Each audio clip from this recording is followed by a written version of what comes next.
Hello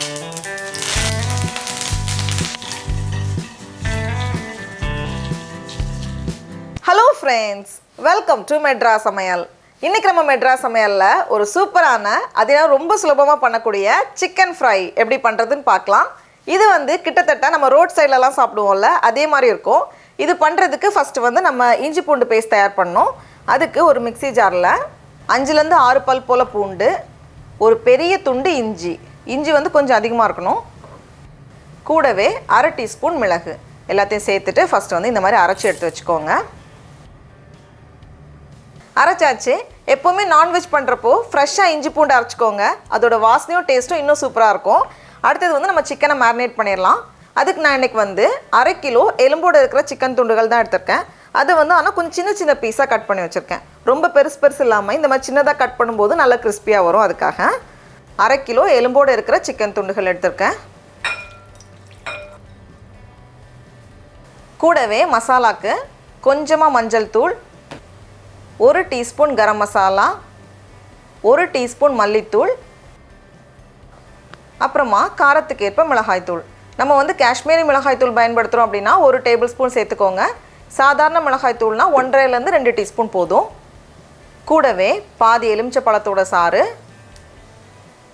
அப்புறமா நம்ம ஃப்ரெஷ்ஷாக அரைச்சி வச்சுருக்கோம்ல இஞ்சி பூண்டு விழுது, அது, கடைசியாக தேவையான அளவு உப்பு எல்லாத்தையும் சேர்த்துட்டு ஃபஸ்ட்டு இந்த சிக்கனோட நம்ம இந்த மசாலாவை நல்லா கலந்து வச்சிடலாம். இந்த மாதிரி எல்லா பக்கமும் நல்லா கலந்ததுக்கப்புறமா இதில் ஒரு முட்டை ஒரு நல்ல ஒரு கோட்டிங் கொடுக்கும். அதுக்காக தான் சேர்த்துட்டு மறுபடியும் இந்த முட்டையை நல்லா கலந்து விட்டுருங்க. கடைசியாக 2 டேபிள் ஸ்பூன் சோள மாவு சேர்த்தோம் அப்படின்னா ஒரு சின்ன மொறுமொறுப்பு தன்மை தரும். அதுக்காக தான் சேர்த்துக்கிறோம். ஒரு சின்ன கோட்டிங்கோட சிக்கன் சாப்பிட்றப்போ ரொம்ப நல்லாயிருக்கும். அதுக்காக சிக்கன்லாம் ரொம்ப அழகாக மசாலா தடவி ரெடியாக இருக்குது. இதை ஒரு 1/2 மணி நேரம் போல் அப்படியே ஊற வச்சுக்கோங்க. அப்படி இல்லைனா முன்னாடி நாள் நைட்டு இந்த மாதிரி மேரினேட் பண்ணி நம்ம ஃப்ரிட்ஜில் வச்சுக்கலாம். அடுத்த நாள் பயன்படுத்துறதுக்கு பொரிக்கிறதுக்கு சரியாக இருக்கும். நான் ஒரு 1/2 மணி நேரம் போல் அப்படி வச்சிட போகிறேன். இருக்கட்டும்.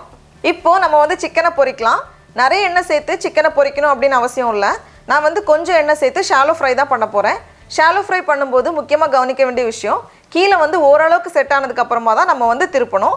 இல்லைனா சிக்கன் பிஞ்சு போன மாதிரி ஆயிரும். இதில் நான் பொரிக்கிற அளவுக்கு எண்ணெய் வைக்கல, ஓரளவுக்கு கம்மியாக தான் வச்சுருக்கேன். இப்போ பாருங்கள், கீழே ஓரளவுக்கு நல்லா ரெடியாகிருக்கு. இந்த ஸ்டேஜில் நம்ம திருப்பணும் அப்படின்னா சிக்கன் பிரியாது, ரொம்ப அழகாக வரும். இந்த ஸ்டேஜ்லேயே நம்ம எடுத்துட்டோம் அப்படின்னா சிக்கன் ரொம்ப சாஃப்டாக இருக்கும். நமக்கு வெளியே கொஞ்சம் கிறிஸ்பியாக இருந்தால் தான் அப்படியே அந்த கடையில் வாங்குற மாதிரி இருக்கும். அதனால் இன்னும் கொஞ்சம் நேரம் கூட நம்ம வச்சு எடுக்கணும்.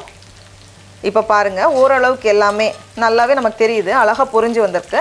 இந்த ஸ்டேஜில் நம்ம எடுத்து வெளியே வச்சிடலாம். பொரிச்சாச்சு.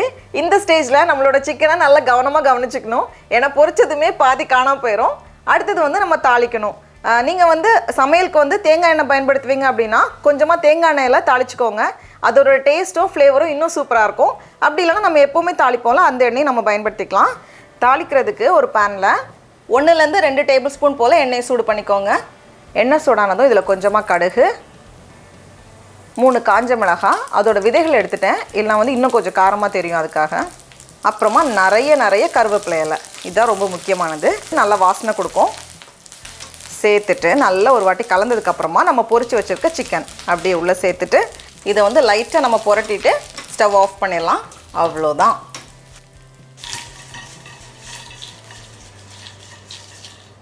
டடா, நம்மளோட சிக்கன் ஃப்ரை ரொம்ப சூப்பராக அழகாக தயாராகிடுச்சு.